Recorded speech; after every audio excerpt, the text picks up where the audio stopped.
أعوذ بالله من الشيطان الرجيم. بسم الله الرحمن الرحيم. السلام علیکم ورحمۃ اللہ وبرکاتہ۔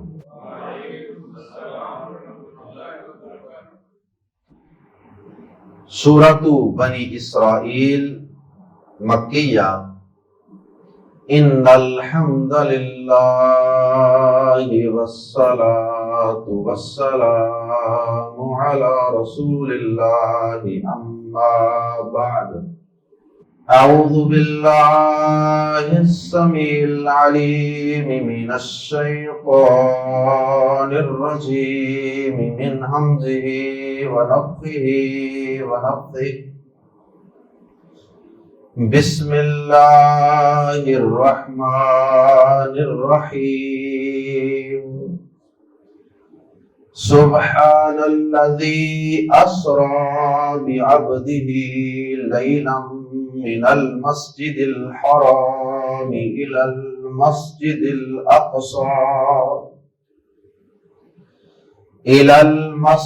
الاقصى الذي باركنا حوله لنريه من آياتنا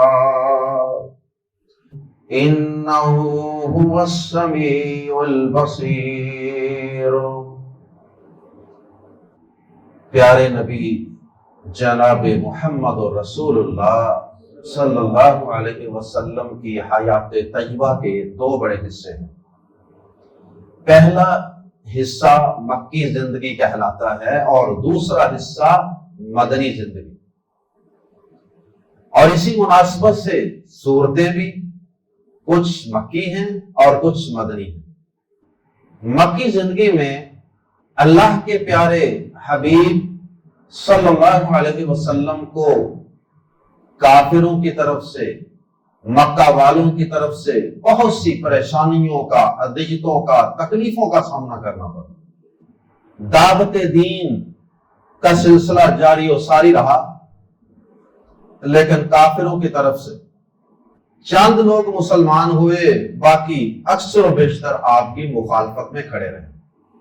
اللہ کے نبی صلی اللہ علیہ وسلم کی اذیت، آپ کو پہنچنے والی تکلیف جب حد سے بڑھ گئی تو اللہ رب العزت نے اپنے پیارے پیغمبر جناب محمد الرسول اللہ صلی اللہ علیہ وسلم کو کچھ سیر کروانے کا پروگرام بنایا تاکہ آپ کی طبیعت کچھ فریش ہو جائے۔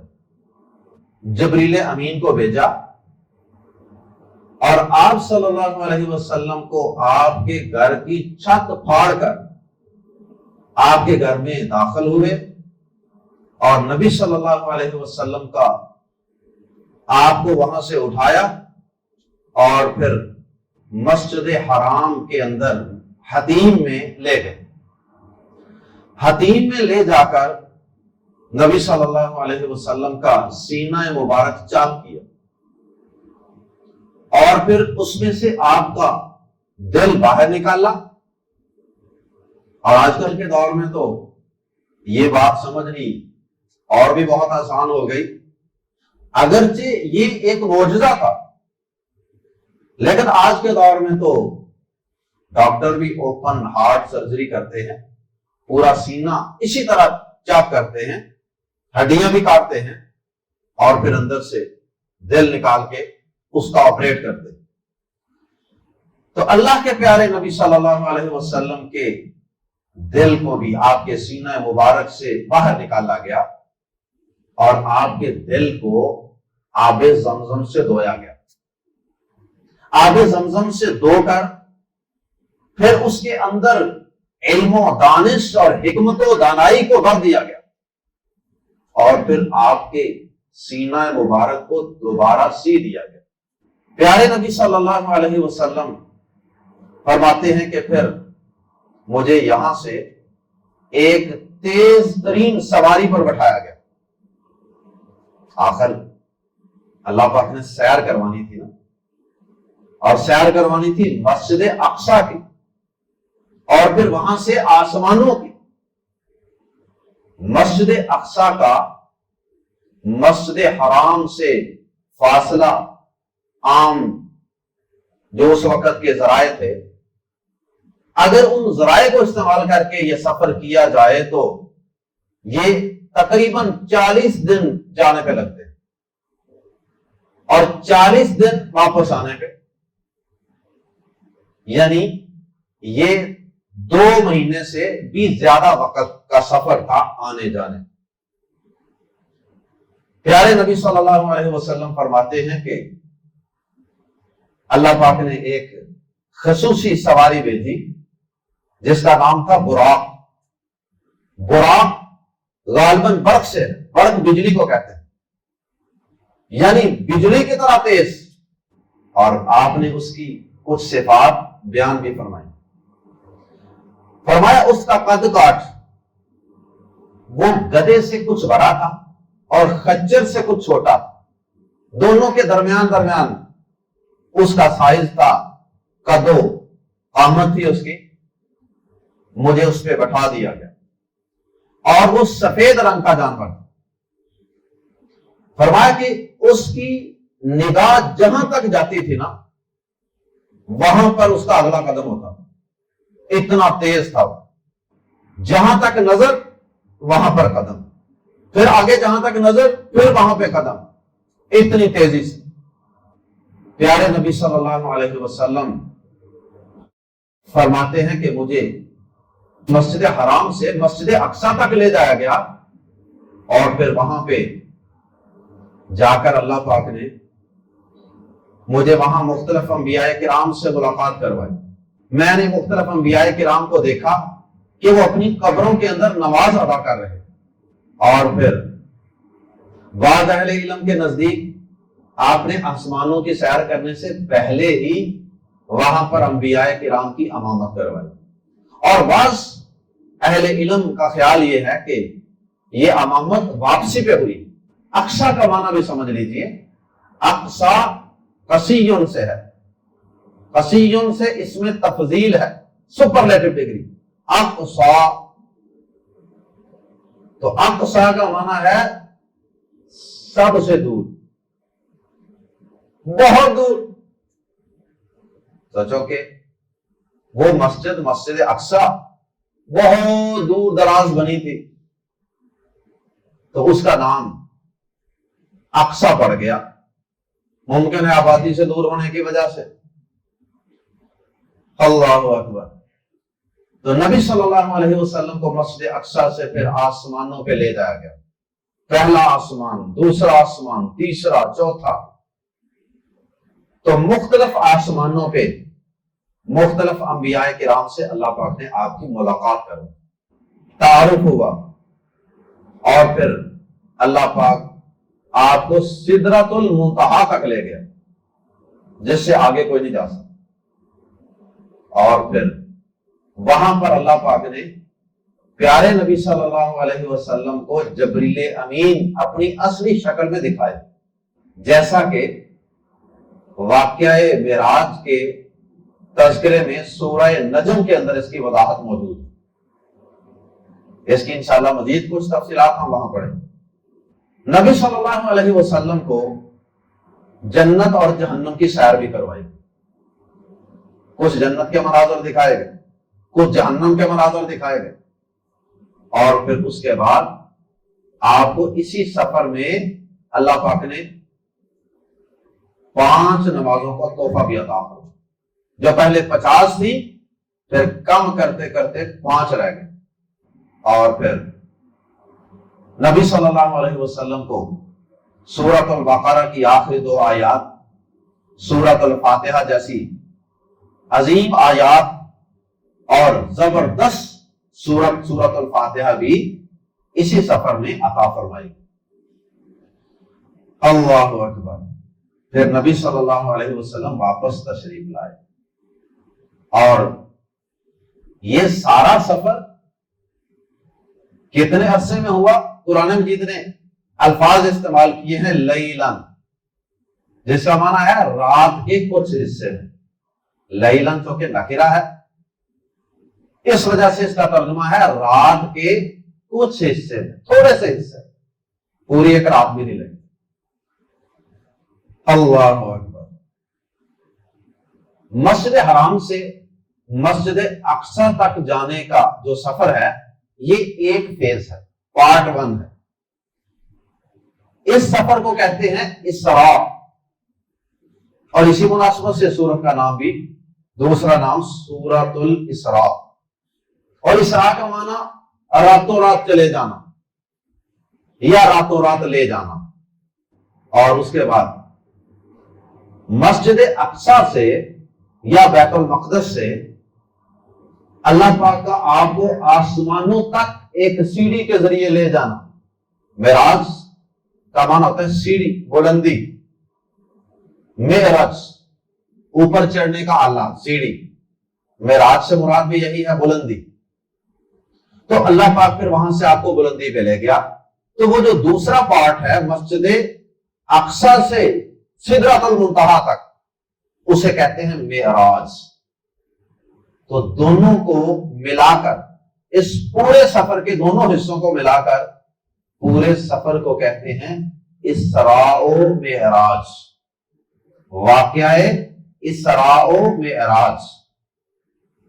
اب سورۃ الاسراء یا سورہ بنی اسرائیل، اس کی جو پہلی آیت کریمہ آپ کے سامنے تلاوت کرنے کی سعادت حاصل کی گئی ہے، اس آیت مبارکہ میں آپ کے سفر اسراء کا تذکرہ ہے، معراج کا اس میں تذکرہ نہیں ہے۔ معراج کا تذکرہ ہے یا سورۃ النجم میں یا پھر پیارے نبی صلی اللہ علیہ وسلم کی احادیث میں، جو صحیح بخاری، صحیح مسلم اور حدیث کی تقریباً تمام کتب میں موجود۔ اب اس واقعے کے حوالے سے مزید کچھ باتیں جو اس کے متعلق ہیں وہ بھی سماعت فرما لیجیے۔ جب آپ واپس تشریف لائے تو کافروں کی طرف سے جب آپ نے یہ سارا واقعہ سنایا، کافروں تک بھی یہ بات پہنچی، تو جو ایمان والے تھے انہوں نے تو فوراً آپ کی بات میں یقین کر لیا۔ ابو بکر صدیق رضی اللہ تعالیٰ عنہ جیسے جو آپ کے سچے اور سچے جانثار تھے، وہ تو فوراً ایمان لے آئے۔ لیکن جو آپ کے منکر تھے، آپ کے مخالف تھے، انہوں نے اس پہ 100 طرح کی باتیں بنائی۔ لو جی بھلا ایسے بھی ہوتا ہے کبھی، لو جی یہ ایک اور نیا کام سن لو۔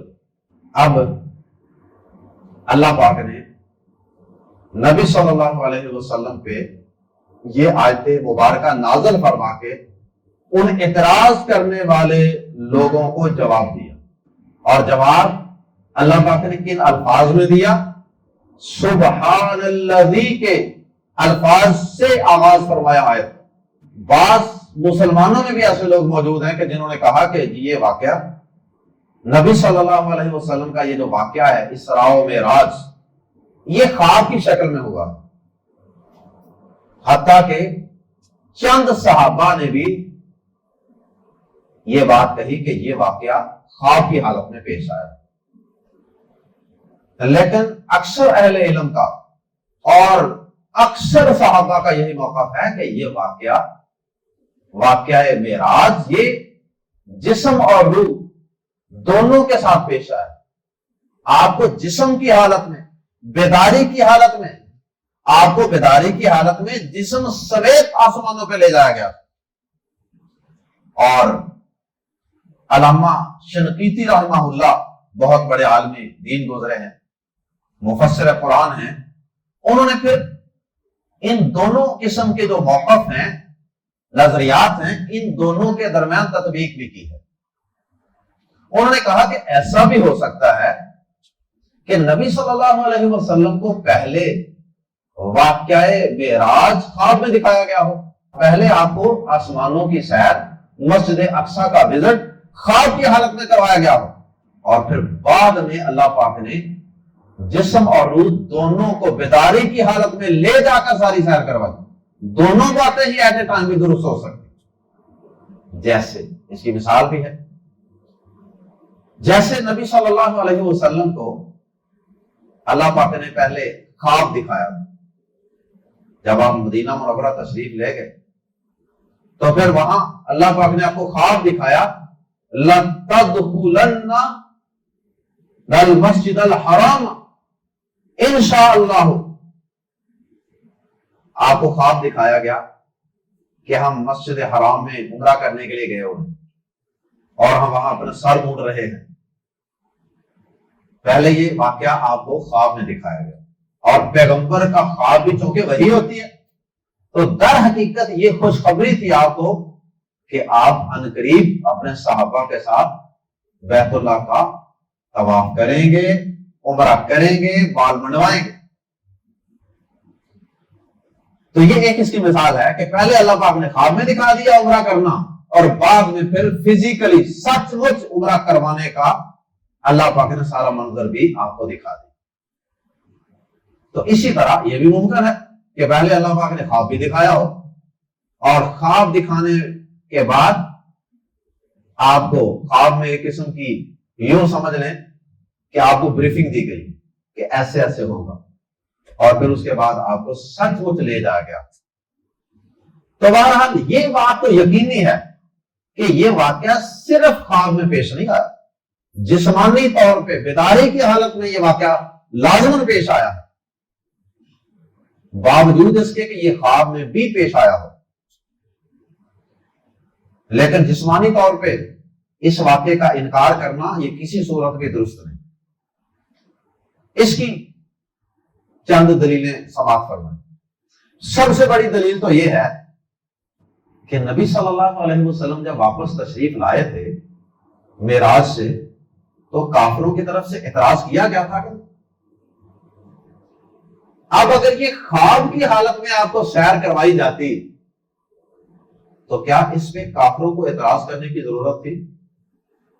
خواب تو کسی کو بھی آ سکتی، خواب میں تو انسان بڑی بڑی سیریں کر لیتا ہے، اور کوئی شخص بھی کوئی بھی خواب دیکھ سکتا ہے، اور وہ اگر کسی کو سنائے تو کوئی شخص بھی اس کے خواب کی تردید نہیں کرتا، نہیں جی نہیں یہ خواب کیسے آ سکتی ہے۔ آپ خواب کے اندر کئی دفعہ انسان اپنے آپ کو فضا میں پرندوں کی طرح اڑتا ہوا بھی دیکھتا ہے، تو کبھی کسی نے اعتراض کیا لو جی تم نے کیسا خواب دیکھ لیا، بھلا انسان بھی کبھی اڑ سکتا ہے، بھائی خواب ہے خواب۔ تو ایک بات تو یہ ہے کہ اگر یہ خواب ہوتا تو کافروں کو اعتراض کرنے کی ضرورت کیا ہے اگر یہ صرف خواب ہی ہوتا۔ اور دوسرے نمبر اللہ پاک نے اس آیت مبارکہ میں پہلا لفظ ہی کیا استعمال کیا؟ سبحان الذی، پاک ہے وہ ذات جس نے اپنے بندے کو راتوں رات سیر کروائی۔ اب یہ پاک ہے کا لفظ یہ بتا رہا ہے کہ اللہ پاک نے ان اعتراض کرنے والوں کو جواب دیا ہے کہ عاجز اور بے بس اور کمزور ہوگے تم، اللہ پاک کسی قسم کی کمزوری سے، کسی قسم کے عیب اور نقص سے پاک ہے، اس کے لیے یہ چیز کوئی مشکل نہیں ہے کہ وہ اپنے بندے کو راتوں رات مسجد اقصی اور پھر وہاں سے آسمانوں کی سیر کروانے کے لیے لے جائے اور واپس بھی زمین پر بھیج دے۔ تو جس رب نے یہ سیر کروائی ہے نا وہ تو کمزور نہیں ہے، تو ساری باتوں کا مالک وہ پاک ہے۔ سبحان اللہ جی کے الفاظ یہ بتا رہے، تو اگر یہ خواب ہوتا تو اس کے لیے اتنا اہتمام کرنے کی ضرورت نہیں تھی، اتنی صفائیاں دینے کی ضرورت نہیں تھی۔ پاک ہے وہ ذات جس نے اپنے بندے کو سیر کروائی۔ اللہ اکبر۔ پھر اس کے بعد اس آیت مبارکہ میں ایک لفظ ہے سبحان الذی اسریٰ کے بعد بعبدہ، اپنے بندے کو، اب اپنے بندے کو سیر کرو۔ اب جو عبد کا لفظ ہے، غلام، نوکر، بندہ، تو یہ عبد کا لفظ صرف روح پر نہیں بولا جاتا، یہ جسم اور روح دونوں کے ملاپ سے جو چیز مارز وجود میں آتی ہے نا اسے عبد کہتے ہیں۔ بندہ جسم اور روح سمیت ہوتا ہے۔ اللہ اکبر۔ پھر اس کے بعد براق کے اوپر بٹھا کے لے جانا، خواب ہی تھی تو پھر تو ویسے تو نہ جا سکتا، پھر سواری کے اوپر بٹھانے، اور پھر سواری کا بھی آپ نے پورا نقشہ کھینچا کہ اس طرح کی سواری جس پر میں گیا۔ پھر آپ نے یہ بھی بتایا حدیث میں کہ مسجد اقصی میں جا کر میں نے وہاں باقاعدہ ایک جگہ تھی جہاں سواری کو باندھا جاتا تھا، میں نے اپنی اس سواری کو وہاں باندھا اور پھر میں آسمانوں پہ گیا۔ بہرحال یہ واقعہ ممکن ہے کہ خواب کی حالت میں بھی پیش آیا ہو، لیکن جسمانی اعتبار سے بیداری کی حالت میں جسم اور روح سمیت آپ کا آسمانوں پہ جانا یہ یقینی امر۔ قرآن مجید کے الفاظ یہ بتا رہے ہیں۔ اللہ اکبر۔ اب یہاں پر ایک آخری بات بھی سماعت فرما لیجیے کہ اب یہ واقعہ پیش کب آیا؟ اس بات پہ تو تمام اہل علم متفق ہیں کہ یہ مکی صورت ہے اور مکی زندگی کے آخری 1 2 3 سالوں کے اندر یہ واقعہ پیش آیا۔ اکثر اہل علم کا خیال ہے کہ یہ مکی زندگی کے آخری سال میں واقعہ پیش آیا، بعض کا خیال یہ بھی ہے کہ 2 یا 3 سال پہلے پیش آیا۔ بہرحال یہ مکی زندگی کے آخری سالوں میں پیش آنے والا واقعہ ہے، کیونکہ آخری سالوں میں کافروں کی طرف سے مخالفت، ظلم و ستم اور ذہنی اذیتیں یہ اپنے عروج پہ پہنچ گئی۔ تبھی تو پھر اللہ پاک نے آپ کو ہجرت کا حکم دے دیا کہ اب بس کریں، بڑی ہو چکی ہے، اب آپ یہاں سے مدینہ منورہ تشریف لیں۔ یہ آخری دور کی آیات ہیں اور آخری دور کا واقعہ ہے، مکی زندگی۔ اب اسی حدیث میں اس کے مہینے اور اس کی تاریخ کا کوئی تذکرہ نہیں، کوئی ایک بھی صحیح حدیث ایسی نہیں ہے جس میں واقعہ معراج کی صحیح تاریخ کسی مستند سند کے ساتھ موجود ہو۔ بس ہمارے ہاں یہ معروف ہے کہ یہ 27 رجب کو واقعہ پیش ہے، اور ہمارے ہاں لوگ معراج کی رات باقاعدہ مناتے ہیں 27 رجب، چراغاں کی جاتی ہیں، مسجدوں کے اوپر لائٹیں لگائی جاتی ہیں، اور پھر کچھ لوگ اور بھی کئی کچھ کرتے ہیں، اور بہت سے لوگ جو ہے وہ معراج شریف کی رات جاگتے ہیں، معراج شریف کے نفل پڑھتے ہیں۔ معراج شریف کی رات کسی قسم کی عبادت کا تو قرآن و حدیث میں کوئی ثبوت نہیں، بلکہ کسی صحابی سے بھی اس کا کوئی ثبوت نہیں کہ کسی نے معراج کی رات کو نفل پڑھے۔ معراج کی رات جو تحفہ ملا تھا نا، اور اس رات اور اس سفر میں جو اہم واقعات پیش آئے تھے، اصل اہمیت ان کی ہے، ان اسباب پر ہماری کوئی توجہ نہیں ہے۔ سورۃ بقرہ کی آخری آیات ملی ہیں، سورۃ الفاتحہ ملی ہے، یہ چاہے تو زبانی بھی یاد نہ ہو، ان کا ترجمہ بھی نہ آتا ہو، اور پھر سب سے بڑی بات کہ 5 نمازیں فرض کی گئی، 5 نمازوں کا تحفہ ملا۔ 5 نمازیں جو فرض ہیں وہ اس رات مل رہی ہیں، وہ پڑھ نہیں رہے، اور معراج کی رات کو نفل پڑھ کے رات ساری عبادت میں گزاری جا رہی، جس کا ثبوت ہی کوئی نہیں قرآن و حدیث۔ اللہ اکبر۔ اگر اس رات کی کوئی خاص عبادت ہوتی قرآن و حدیث میں تو پھر اس کی تاریخ کا بھی تذکرہ ہوتا، کیونکہ جس رات عبادت کرنی ہے اس کا تعین تو ضروری ہے نا۔ اب اس کی تاریخ کا ہی نہیں پتا، اس کے مہینے کا ہی نہیں پتا، تو عبادت کہاں سے آگے؟ اللہ اکبر۔ آئیے قرآن مجید کے الفاظ میں پڑھتے ہیں۔ بسم اللہ الرحمن الرحیم۔ سبحانہ، پاک ہے، سبحانہ، پاک ہے۔ سبحانہ ویسے تو مصدر ہے، لفظی اس کا معنی ہے پاکی، لیکن اس کے ساتھ ایک لفظ حذف ہوتا ہے، وہ ہے سبحت یا اسبح، میں پاکی بیان کرتا ہوں۔ سبحان اللہ، اللہ کی پاکی۔ تو وہ شروع والا جو فعل ہے، میں پاکی بیان کرتا ہوں یا ہم پاکی بیان کرتے ہیں، وہ لفظ ختم کر دیا گیا اور صرف مصدر کو رکھ لیا گیا۔ سبحان اللہ، پاک ہے اللہ، یا سبحان اللہ، پاک ہے وہ ذات جو۔ اس کی مثال اردو زبان میں لیجئے، جیسے ہم کسی کو کہتے ہیں صبر کرو، صبر، صبر کرو یہ فعل ہے، فعل امر، اور اس کے بعد آخر میں تاکید کے لیے ایک مصدر ہے صبر. صبر کرو بھی کافی تھا نا، لیکن مزید زور پیدا کرنے کے لیے کیا کہتے ہیں؟ صبر کرو صبر. اچھا، پھر کئی دفعہ کیا کرتے ہیں کہ وہ جو اصل فعل تھا نا پیچھے صبر کرو، اس کو حذف کر دیتے ہیں، اور وہ جو آخر میں زور پیدا کرنے کے لیے لفظ لائے تھے نا صبر، صرف اس اکیلے کو رکھ لیتے ہیں. تو بعض بار ہم ایسے بھی ہوتا ہے نا، ہم اردو میں کسی کو کیا کہتے ہیں؟ صبر. صبر کرو صبر، تو صبر کرو ختم کر دیتے ہیں اور صرف کیا رہ جاتا ہے؟ صبر. تو اس کا مطلب سمجھ آ جاتا ہے کہ صبر کرو.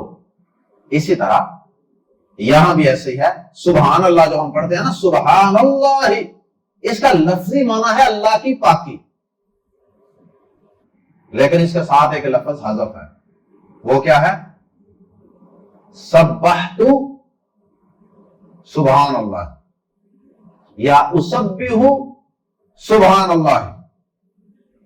مطلب کیا؟ میں پاکی بیان کرتا ہوں اللہ کی پاکی. سبحان الذی، پاک ہے، الذی، وہ جو، اسرا، جو لے گیا. لفظی معنی اس کا ویسے ہوتا ہے چلے جانا، فعل لازم کہتے ہیں اسے، جانا. اور لے جانا یہ فعل متعدی ہوتا ہے، ایک جانا ہوتا ہے اور ایک لے جانا. لیکن چونکہ اس اسرا کے بعد بازر بھی آ رہا ہے ابد کے ساتھ، بازر بھی کا حرف جار، اس کی وجہ سے یہ اسرا لازم سے متعدی میں بدل گیا، یعنی چلا گیا کی بجائے لے گیا.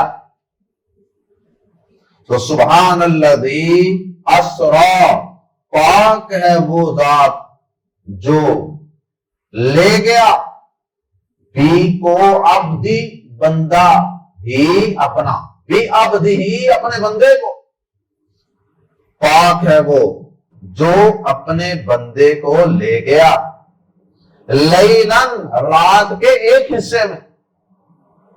لیلن نکرہ ہے تو اس کی تنوین کی وجہ سے، اس کے نکرہ ہونے کی وجہ سے ترجمہ کریں گے ایک حصے میں، یعنی یہ تنوین تقلیل کے لیے ہے، قلت کو ظاہر کرنے کے لیے.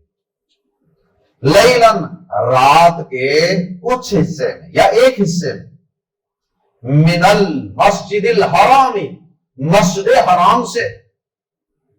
مسجد حرام کا مطلب ہے حرمت والی مسجد، حرمت والی مسجد سے. الی المسجد الاقصی، الی کا معنی طرف بھی ہوتا ہے اور تک بھی ہوتا ہے. الی کا معنی طرف، الی المسجد، مسجد کی طرف، اور الی کا معنی تک بھی ہوتا ہے، تل.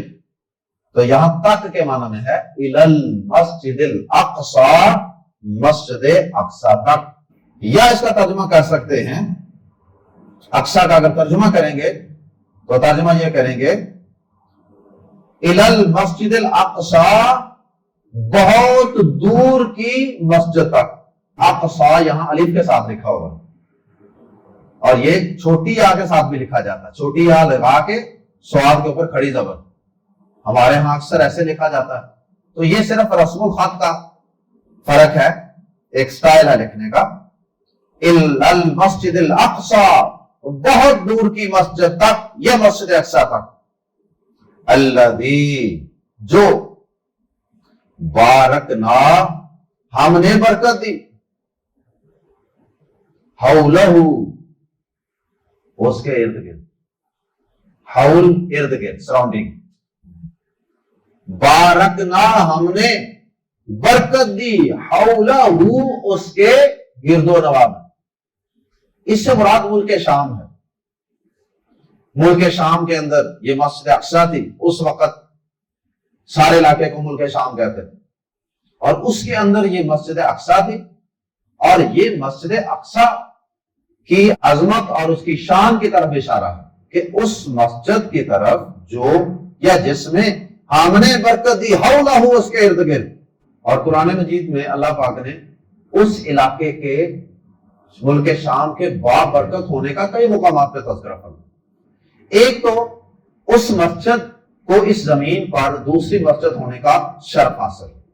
سب سے پہلی مسجد زمین پر جو تعمیر کی گئی وہ مسجد حرام ہے جو مکہ مکرمہ میں.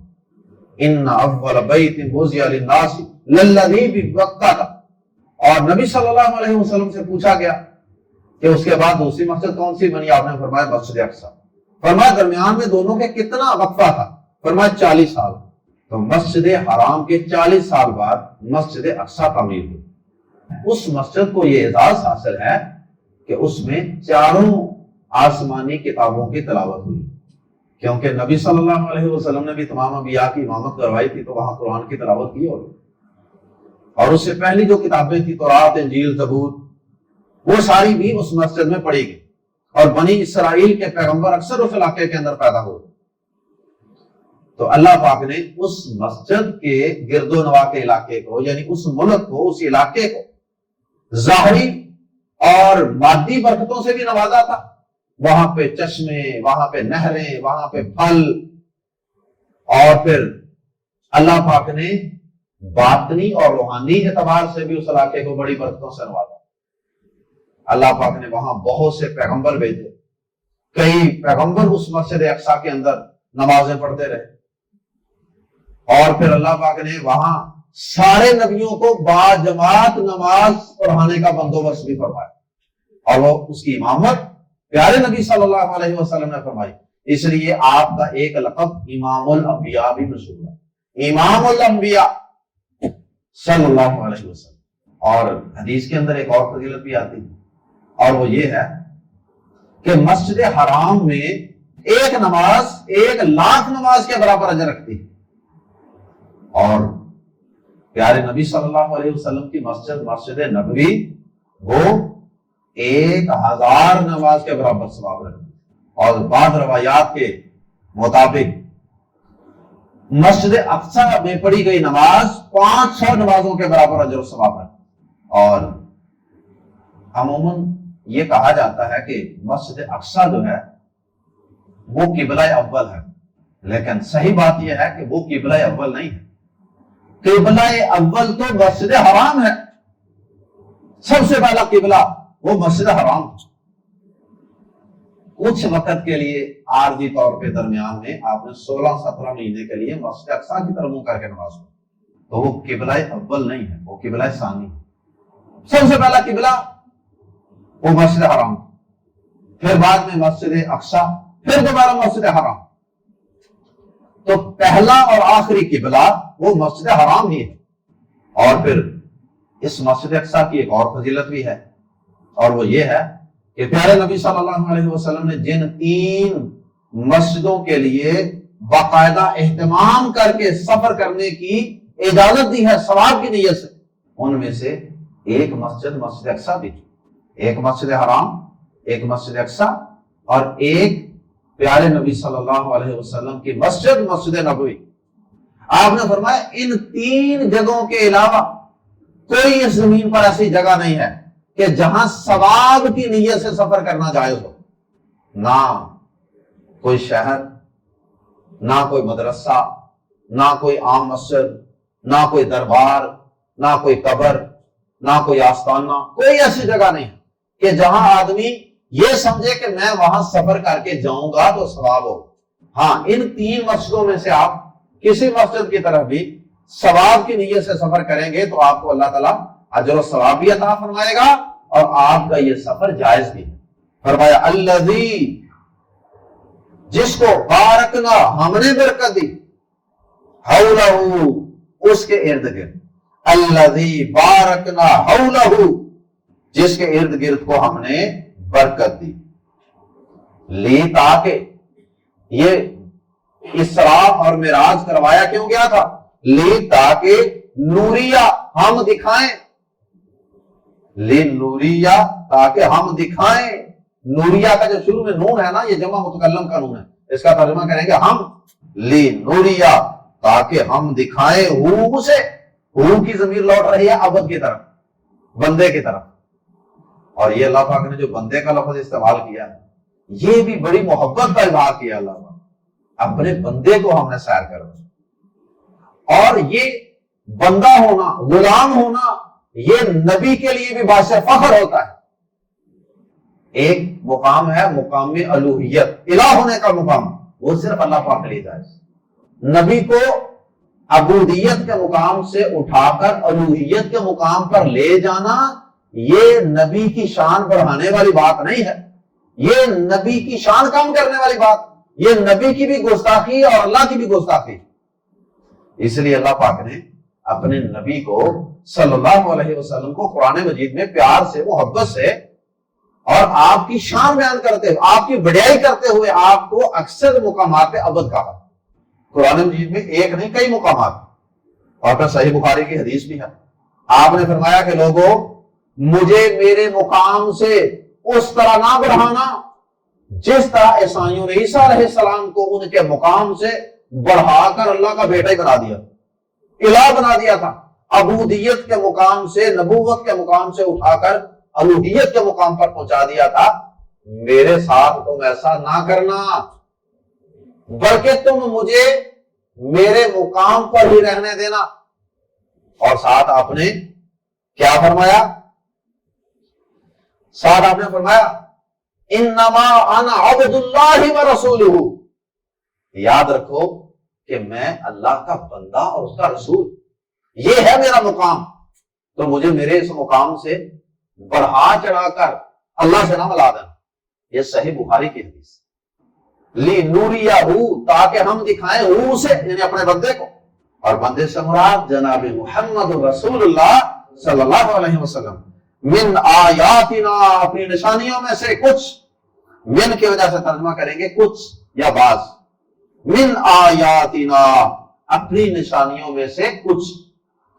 تو یہ الفاظ بھی بتا رہے ہیں کہ یہ واقعہ صرف خواب کا نہیں ہے، یہ حقیقت واقعہ پیش آیا نا۔ اللہ پاک نے نشانیاں دکھانی تھی، اور وہ نشانیاں کیا تھی؟